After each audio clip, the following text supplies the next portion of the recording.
Tem gente que acredita que um monumento, uma obra de arte, ela cumpre apenas uma função ornamental, uma função estética.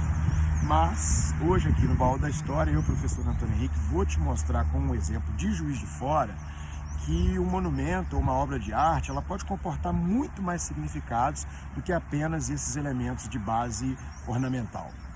Quando a gente entra em Juiz de Fora, ali pelo Parque da Lajinha, a gente se depara com uma enorme escultura em aço que tem um homem ajoelhado, com os braços levantados aos céus, e até acha ela bonita.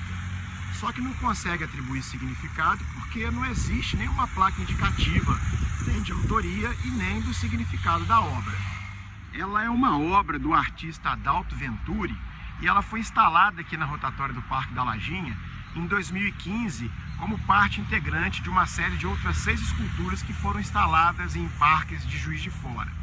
E ela comporta um tensionamento muito interessante, que é provocar reflexão sobre um outro monumento que está instalado lá no Parque da Lajinha, também sobre o mesmo tema, abolição, que é o monumento à Princesa Isabel, que foi produzido pelo artista Humberto Coso em 1934.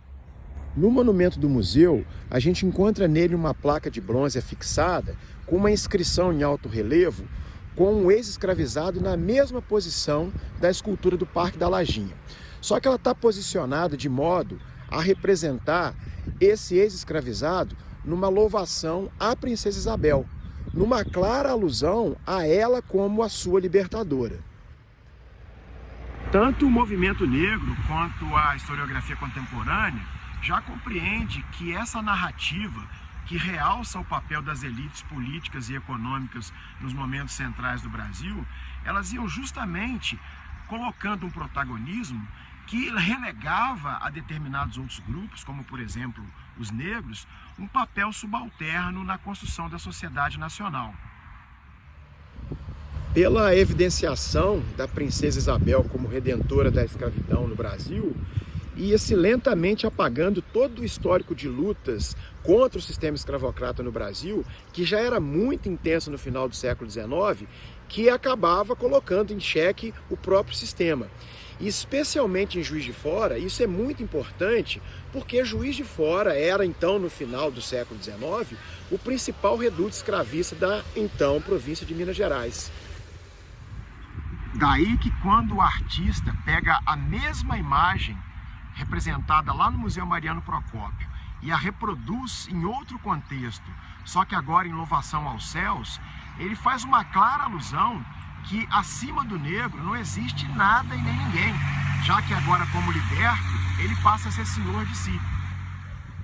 E o artista foi ainda mais sagaz, na sua intervenção artística e crítica, porque no passado recente, essa região aqui do entorno da Lajinha, ela foi abrigo, foi morada de parcelas da população socialmente excluída, porque aqui existia a favela da Prata, que eu já abordei num outro vídeo do canal.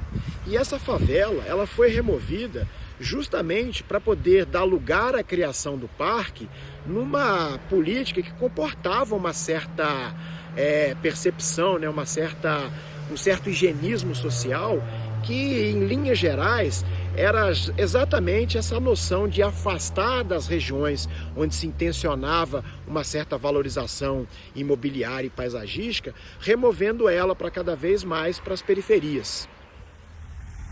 Então essa obra de arte tem um significado profundo e criativo de tensionar pela representação todo um discurso vinculado à nossa história social. Daí que quando você entrar aqui pelo Parque da Lajinha e avistar a obra, ou quando for no Museu Mariano Procópio e ver o monumento à Princesa Isabel, lembre-se do que nos ensinou o Samba Enredo da Mangueira de 2019, ao dizer que tem sangue retinto pisado por trás do herói emoldurado. E quer saber mais? Os professores Luan Pedretti e Bianca da Silva produziram um artigo excelente sobre o tema e que vale a pena conhecer. Vamos estudar a história? Um abraço. Juiz de Fora.